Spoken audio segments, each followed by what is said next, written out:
Welcome back to Property Unlocked. I'm your host, Ella. On this podcast, we talk everything property investment. And today I'm joined by Joey from the Property Strategy podcast. He's also from Game Plans. And Joey, you've assessed how many property portfolios? Yeah, up to 10,000 property portfolios. So that's a lot. It is a fair few. We've seen what works and we've also seen what doesn't work. So hopefully we can kind of help get you to your end outcome. So today, Joey's going to be ripping my portfolio to shreds, telling me what I'm doing right, what I'm not doing right, and also essentially showing me how I'm going to achieve my long-term goal, which is passive income of $250,000 by the time I'm 45. So about 20 years I've got to get my shit in order. But no, things are already on their way. So Joey, do you want to just begin by telling me a little bit about the portfolio strategy side of things? Yeah, so what we want to do is we want to come through and we want to have a look at, okay, where are we at the moment? What's our start position? And for yourself, we're already a couple of investment properties deep, which is fabulous. Yeah. Because obviously the hardest step is the very first one, and you took that first step a little while ago, and that's already started to produce you some really, really strong returns. So if we jump in and we have a look at that property in Townsville that was bought, I believe, at some point in 2024. Yeah, I was 23 years old when I got that one. Yeah, excellent. And we paid $350 for the property. Yes. And it's now worth over 500. Yeah, 520. So we've had 48.6% growth. Yeah. So we've obviously done extremely well from a capital growth perspective. I imagine that has then given us the ability to potentially extract some equity out and go again, right? I've refinanced it twice. I've extracted in total $150K in cash from that one. Beautiful. Awesome. What did we do with it? So go on a holiday? No. Europe? No, I haven't treated myself just yet. But with that cash out, I've done two things. Number one, a portion of that is going towards my second investment, the unit in Darwin, Duplex. And then I also used a portion of that to fund the renovation project, which we won't include in this because it's not an investment property, but that renovation project in Port Melbourne. So, yeah, that's Townsville. It's done very well. I'm very happy with it. Really, really beautiful. I mean, those numbers, anyone's going to be very, very happy with almost a 50% uplift in such a short amount of time. Crazy. That's like the market we're dealing with. Townsville, Perth, even Adelaide, like they've all doubled in, call it 5 years' time. So I was able to capitalize on that well. I bought a 4-bedroom, 2-bathroom house for $350K. It's sitting on 600 square meters. And the tenants are fine, like they're happily living in there. I do have a bill in my inbox every other week, but that's fine. It's all part of the game. And the other interesting thing to note there is that we're looking at like a rental yield at the moment based on your current value, your updated value. The rental yield's still pretty strong there at around 4.5%. Relative to what you paid for the property, we're sitting on a 6.7% rental yield. So absolutely outrageous numbers from a cash flow perspective. Obviously, yes, there's always going to be some kind of lingering issues with respect to property maintenance and whatnot, but hey, that's just investing. Yep. I've only increased that rent once. I think it's about time we review the rent, but I'm pretty happy and, the tenants are happy there. I'd rather keep them than increase the rent. Well, that's another thing as well, right? Sometimes when we go and we try and chase an extra $20, $30 per week, and if that property sits vacant for I've heard horror stories. 3 or 4 weeks, you're now looking at like $1,700 a month, and that's going to take you ages to try and recoup the extra $30 per week that you were trying to chase. True. Yep. Agreed. Let's move forward and have a look a little bit more around this property here in Darwin there with our kind of acquisition price, circa $500,000. Now your rental income there is representing a 5.7% rental yield. So a really, really strong yield. Is that something typical of what you're seeing in the area? It's actually not. So, I mean, it's not that strong. So properties in Darwin are yielding closer to 6%, even better for a property like this. So this is a duplex. There's 2 on the one block. So I don't have things like body corporate or anything like that. But being the duplex for $500K, it's a newer build. It was built in 2013. So everything's neat, tidy. It's fully tiled. I won't have all the maintenance issues like I do in Townsville. So less costs, better rental income. I bought it with the tenant in place, so it's under rented. Nice. So early next year, I'll be able to increase the rent just to match the market, and then my cash flow will be a lot better. And that's why I've bought that one in a trust. So that one should pretty quickly be self-sufficient, and I've done that to preserve my borrowing capacity. Like we mentioned on a previous episode, so you're already starting to take this into your own portfolio, which is beautiful to see. If we start to then go, okay, well, now we're a couple of properties deep, when are we looking for our next acquisition? Like when? Tell me when that is based on the numbers that I can see here. It looks like we're almost ready to go. Is that the case? Yeah. Well, I'm strapped for cash. Let's not get that straight. I'm strapped for cash. However, I've got good borrowing capacity still there. So what I'll be looking to do next, and I'm currently in negotiations, I'm looking to buy a more foundational asset in Melbourne with a budget of, call it 850 to 900K. Yep. And I'll be using a guarantor loan, so I don't need to front up a full deposit. Beautiful. So that's how I'm navigating, not having as much cash, but still having a good income and still having good borrowing capacity. Yeah, and that's a really common way that we see first home buyers get into the property. So one, we mentioned on the previous pod with respect to taking advantage of the government incentives, but if that means you're buying an inferior property just to take advantage of the incentive and we are still strapped for cash, well then potentially the guarantor loan could be a really great option. Yeah, I much prefer guarantors. And there's a misconception that you have to use it on your first.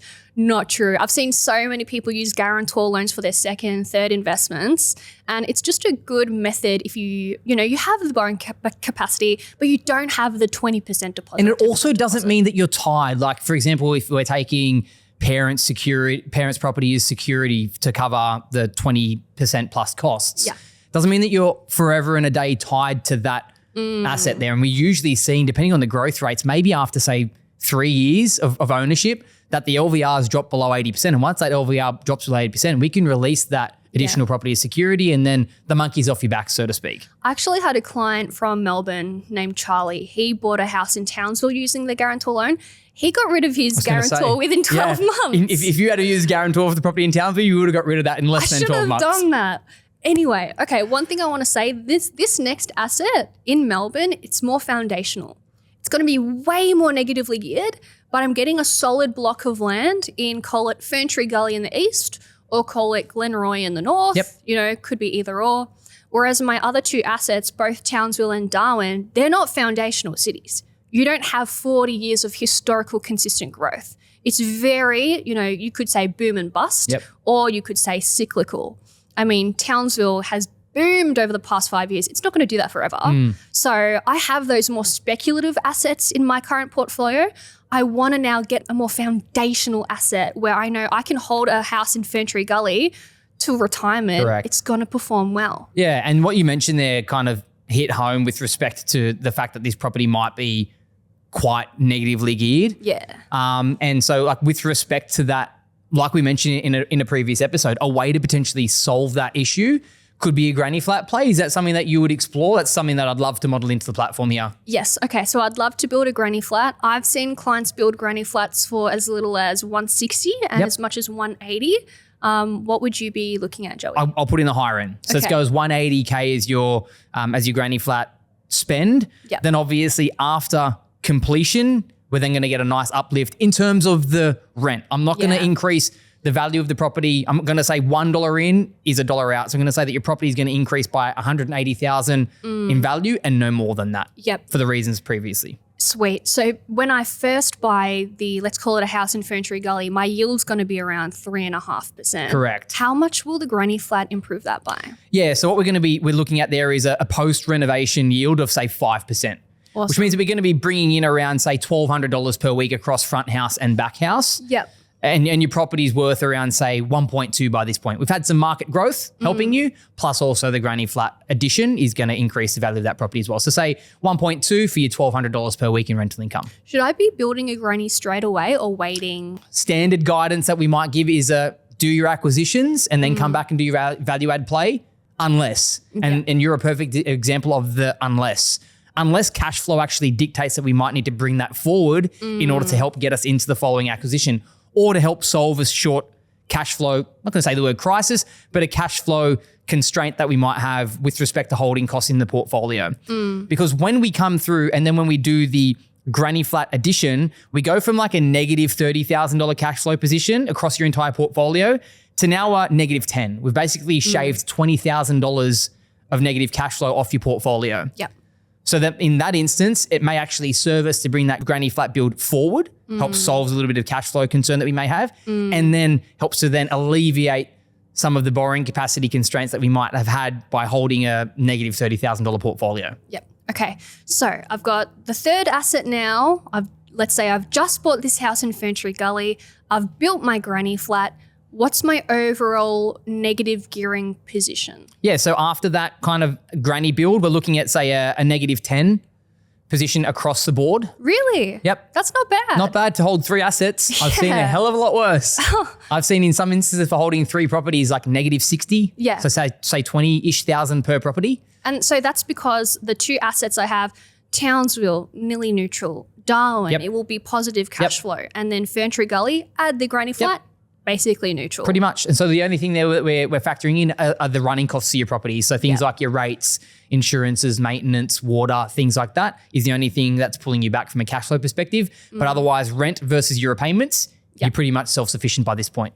All right. So let's say the year is now 2027. I've got my 3 houses. 1 has a granny flat. When am I buying my 4th property? Yep. So we're buying the year after that. We're going to go in and spend, say, $950 in this case. So we're going to come in and buy hopefully something around that $850K mark. But we're going to apply some additional growth to that to keep in line with the consistency in terms of what that property might look like today. So inflation. Inflation adjust that or even just kind of say what future growth might look like with respect to that property. So we're going to go and we're going to hopefully perform something quite similar. So we're going to still go and buy ourselves a really solid foundational asset, one that you're going to be happy to carry into retirement. Again, just to make sure that we can really round out this portfolio. And then in fact, what we're hoping to do is do the exact same thing that we did with that, say, Ferntree Gully property and do the granny flat addition as well. Why? Because we're basically going to be rinse and repeating the previous formula. Yep. Going to be a bit of negative cash flow when we come into this asset. Yeah. For this kind of asset there, what are you going to be, well, what would you like to model in from a rental yield perspective? I'd probably do similar and say it begins at 3.5. Yeah. And then Post granny will come in and we'll obviously 5%. get that uplift. Yeah. So if we fast forward to that point in time, we've now come through and we've acquired, where are we? We're sitting on 4 properties in your portfolio. And we've technically got 6 tenants. And then we're now sitting smack bang on cash flow neutral. Okay. So we've got ourselves to a point where the portfolio of 4 properties, 6 tenants is self-sufficient from a cash flow perspective. What year is this? We are in 2028. Cool. So in 3 years' time. Correct. Yep. Yep. Awesome. So in 3 years' time, I'll have 4 properties. 2 of them will have granny flats on them. Where do I go from there? I was going to say, we're not done yet. We're not done yet. Well, from our perspective, we'd like to potentially see 1 additional property sit in the portfolio. Okay. And we are starting to get towards the top of that borrowing capacity. Yeah. And so this is where we may start to think about that commercial property that we spoke about in F1, right? So we're starting to get towards the top of the borrowing capacity. We've got a really, really, really nice equity position. If I can give us a bit of a glimpse as to what that might look like. Where are we at the end of our acquisition window there? We've got a fair chunk, like $1 million worth of equity in the portfolio, of which we can tap into a fair chunk of that. Not all of that is borrowable equity, but then we can start to then think about that commercial property as the last asset. Why? It could help us get around the borrowing capacity constraints. Do you mind give us a little bit of information around what the kind of that structure might look like with respect to the lease stock loan, for argument's sake? Yes. Do you know what my budget would be at that point? Yeah, we're looking to spend around 1.5. Cool. So $1.5 million for a commercial property. I'd definitely be looking at a more industrial warehouse where my tenant is paying all of my costs and I'm achieving a yield of, let's call it 6%. Bang on. So in that instance, I can go get my loan based on that rent as opposed to having my borrowing capacity fully assessed. Yep. So that is what's going to help me get to that 5th property. Yep. And so with respect to that really nice strong lease that's in place, that's going to get you to kind of push beyond the regular forms of borrowing capacity constraints that we would usually see. And that's also the last asset that we may need to acquire in the portfolio. So I'm assuming $1.5 million purchase. We've got a combination of cash and equity to help us get us there, which is fabulous. And I'm also assuming a nice net 6% return. That then, so we're kind of talking, say, 2030 by this point. That then gets us to a position where that's the end of the accumulation phase. Right. We then do not much for the next 15 years. In fact, we're actually getting to your target slightly before the 15-year mark. We're actually getting there 14 years post your accumulation phase, so 19 years from now. Your $250,000 that you were chasing from a passive income perspective, I'm going to inflation adjust for you until you're going to need more like 400K. Okay. And we're sitting on 402. Right. Good. In 19 years' time. 1 year ahead of your 20-year goal. So I'll be 44 years old. Yep. I'll be generating 400 grand worth of passive income. Yep. That's awesome. Like I honestly, personally, I don't know a single person when I was growing up. I did not know a single 44-year-old generating that much passive income. Absolutely not. And I mean, most people would be looking at that going, these numbers are just eye-watering. But the crazy thing to see is that we're talking about a 5-property portfolio of which you are already 2 properties deep. In fact, close to closing in on the 3rd. Yeah. After you close in on this 3rd asset, you're more than halfway there. You're more than halfway through that accumulation phase. Yep. And there's a couple of properties. Sure, there's some granny flat additions. It'll be a bit of fun. That's thrown in the mix there. But we're basically halfway there at this point now. And then a couple more acquisitions after that. And then it's just sit back and kind of start to enjoy the fruits of your labor. And if we were to kind of reverse engineer some of these numbers coming closer to today, we're kind of sitting on around 200,000 of passive income in 2039. So there's already a really nice stream starting to come through, and you're starting to have some choice and flexibility appear in as little as, say, 10 years time, when this portfolio is producing somewhere between, say, call it 11 years from now, we're sitting on 110,000 of passive income. Passive. After your property related expenses. 11 years from now, 110K. There's a lot that you can do knowing that you've got 110K automatically coming through in every year. You got some choices and flexibility that start to appear. And then you know that 13 years after that, you're going to be hitting your $400,000 target, which was 250 in today's dollars inflation adjusted out. Now, my question for you is, this first asset, for example, the Townsville property, Townsville is not a foundational city. You know, if anything, you could call it an inferior asset compared to a house in Melbourne.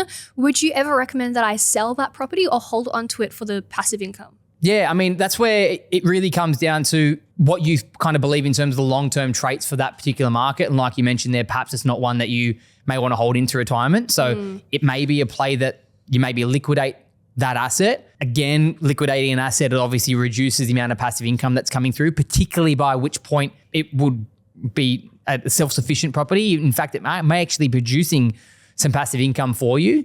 So for me, it would come down to, is there opportunity costs? Like, is my money better served elsewhere? Like, could I then take that capital, realize in your instance a really nice gain, and then reinvest into another property if we wanted to capture a little bit more growth? Or if the case may be that I actually don't need much more growth and I now need cash flow, and hey, guess what? It's delivering me cash flow because I've got past that 2, 3, 4 year hump of negatively gearing that asset. Well, then maybe it is a hold play. But coming back to your point there, if we kind of determine that market to be a little bit more cyclical in terms of its nature, and we think that we might be in a position in 2 years' time where we're at the top of that cycle, well then absolutely, quite possibly the play could be to liquidate that asset and then reinvest those gains into a market where you're hoping to capture that up cycle again. Okay, so let's say we hold on to it because it is providing that strong income, and we hold on to the 5 properties. My question for you is, should I bother buying more houses? Should I go straight into the commercial property if that's going to give me the better passive income? Yeah, and really it's about a balance, right? So we really want to make sure that we do strike that balance between capital growth and cash flow. And that's what we'd like to think that we've built with respect to this property portfolio. Like if we come through and we look at what's happening there in 2045, we've spoken about the numbers from a cash flow perspective, but your portfolio size is north of 13 million. So that's why we always want to make sure that we find that really nice balance between capital growth and cash flow, because obviously the cash flow is what we want. That's going to give us the retirement lifestyle that we need, but it's the capital growth that's going to be that kind of intergenerational legacy play that you can pass on to kids and grandkids. So, I mean, I always like to find that really nice balance in between. So that's why we like to find that couple of resi acquisitions balanced out with some commercial property, give you that really overall well-rounded property portfolio, not all in the resi space, not all in the commercial space, having kind of your fingers in both pie from a diversification standpoint, if nothing else.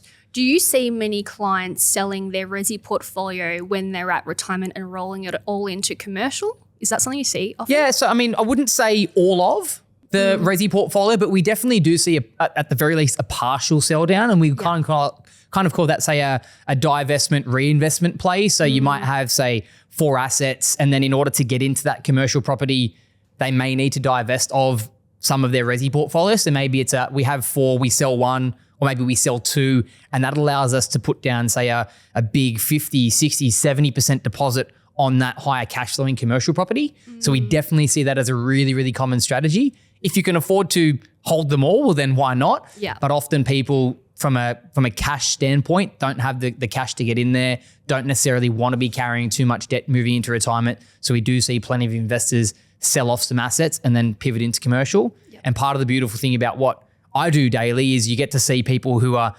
planning this strategy and people who have executed on the strategy, because we also have people who've invested for 20 years who have done this. They've sold 1 or 2 residential properties. They still hold another 1 or 2. And now they've come to potentially your team to come and then go and help them buy a commercial asset. And we're seeing that they've got the $1 million in cash capital available to put down that large deposit on the commercial property, because that's ultimately going to be their huge retirement play. Yep.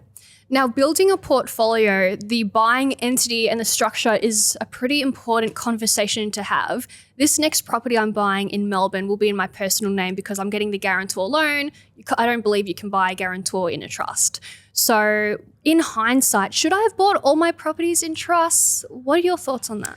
Yeah, I mean, there's a lot of kind of debate around that. Like I mentioned in the previous pod, buying that property, for example, the one in Furtune Gully, perhaps in your personal name, there's going to be an element there of negative cash flow. At least you'll be able to claim some of that negative gearing deduction before you put the granny flat on there, of course.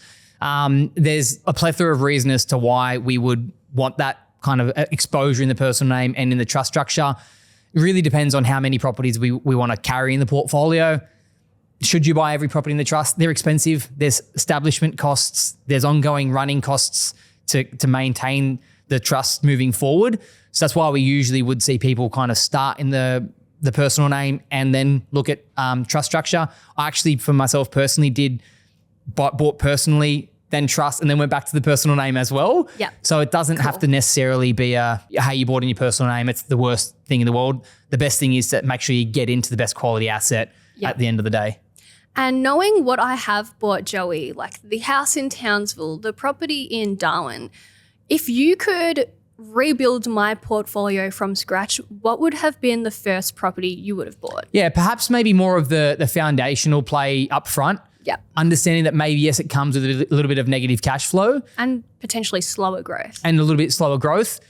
But it's one that you're probably going to be holding long term. And then when you're starting to need it to ramp up from a cash flow perspective, that's when you can start to move into more of those momentum plays. Yeah. But equally, flipping that strategy and doing it in reverse has accelerated your ability to hold these properties because they're largely self-sufficient. Yeah. And when you're kind of going into those markets where you're seeing a little bit of short-term uplift, e.g. what you saw in Townsville, you've still got the equity there to help you propel and move forward. So not too much negativity from a critiquing perspective on your portfolio. I think you've done very, very well. Sweet. No one's going to look at that and say, hey, how could you tell her that she's done poorly from 50% capital growth? Yeah. No one in their right mind would be telling you that. Well, the thing is, when you're buying your first property, like I did not have a $900K budget for my first property. That's why I didn't buy that foundational asset. I went for a momentum asset in a cyclical city being Townsville. That served me well, but the mistake would have been if I bought an apartment for that same budget in Melbourne. That would not have grown. And the cash flow wouldn't have been that much better. Correct. So I think, it's more about what's your budget now and what's the best quality asset that you can get yourself into. For myself at that time, it was a house in Townsville. Is that the best type of asset out there? No. And that's why for this next property, I am going for that more foundational property in Melbourne, where I know we've got a huge city, diverse economy, growing population.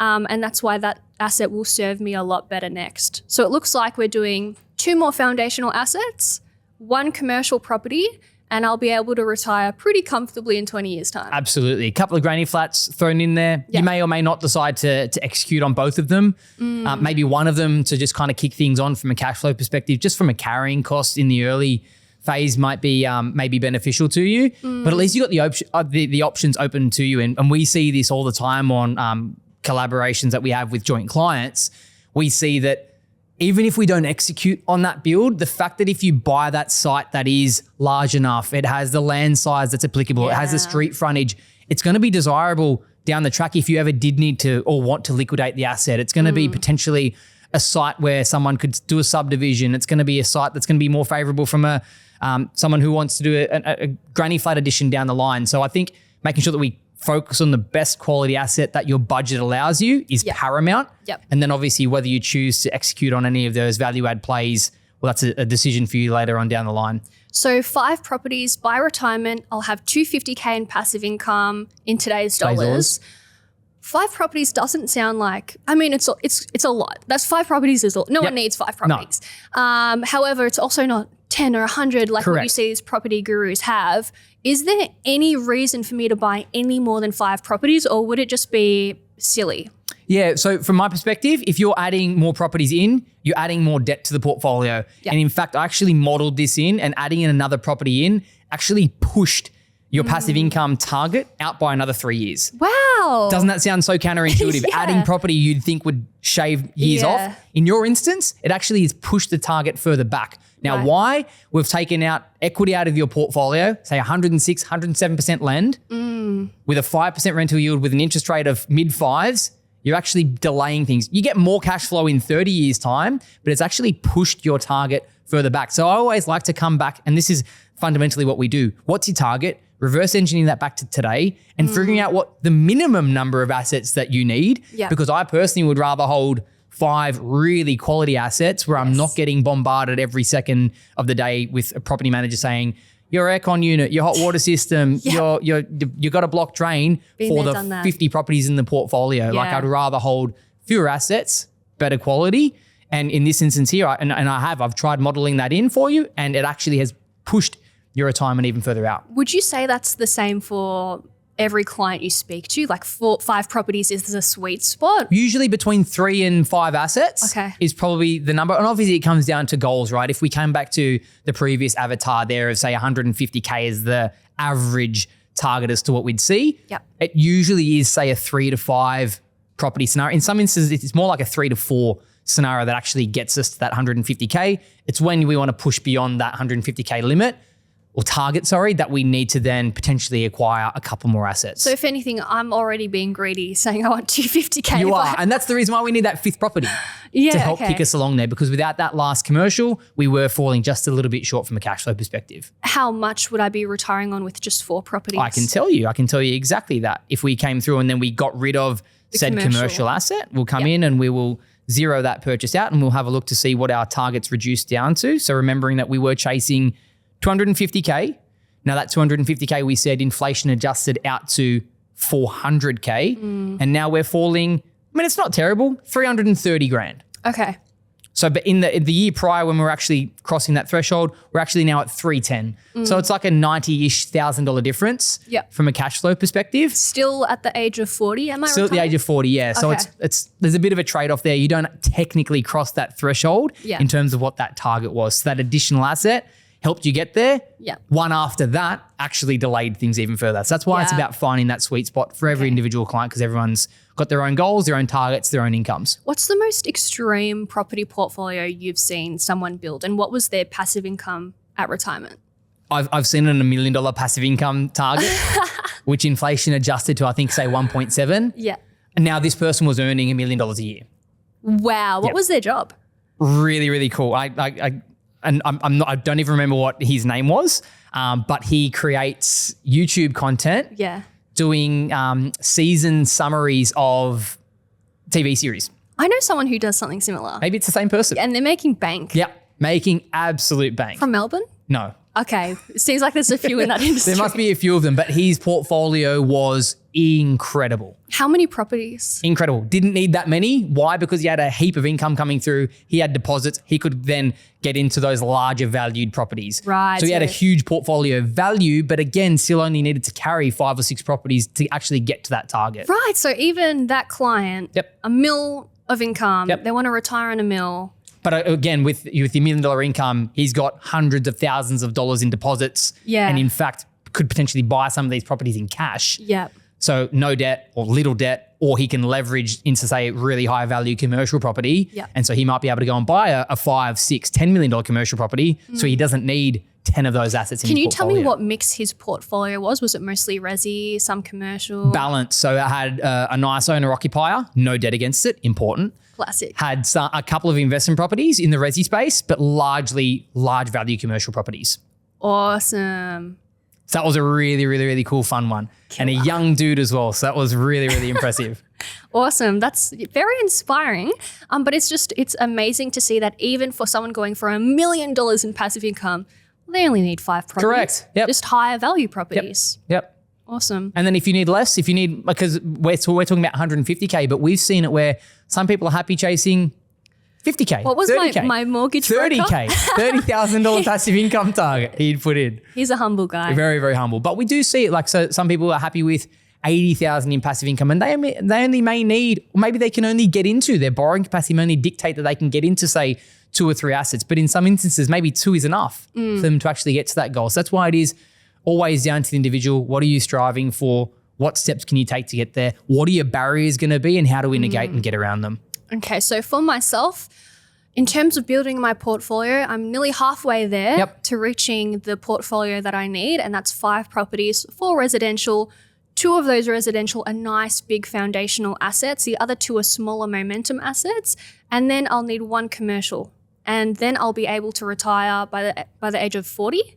44. 44? Call it 45 to be conservative. On over 400 grand. 400 grand. That's insane. It's a crazy portfolio. Yeah. And it's really just about taking the next step, of which we're most of the way there. And then after that, it's 2 more acquisitions, and then sit back and keep working hard, build up the offset account. It's not going to be fun, hey, paying those loans. And your story is no different to everyone else. That first decade is not fun. Yeah. That second decade, it's starting to be like, okay, that's why I did what I did. Yeah. And then it's the last decade of, say, a 30-year plan that you're really going, book the Emirates flight. That's when we're going first class. That's when we're going first class. Just take me along for the ride. Awesome. Thanks so much for that, Joey. You really put everything into perspective, and you make it so clear and simple. Like, oh my God, I would have thought I needed to have 15 plus properties to reach that goal. And that's so disheartening, right? Yeah. When you think that and go, oh, now I'm like 1/10 of the way there. How many more of these things do I need? But when you see, hey, it requires 5 and I've already got 2.5, I'm almost there, and it just keeps you more invigorated to keep pushing through on that journey. Yeah, absolutely. Thank you so much for taking me through that. You've definitely inspired me to keep working hard, getting this portfolio done.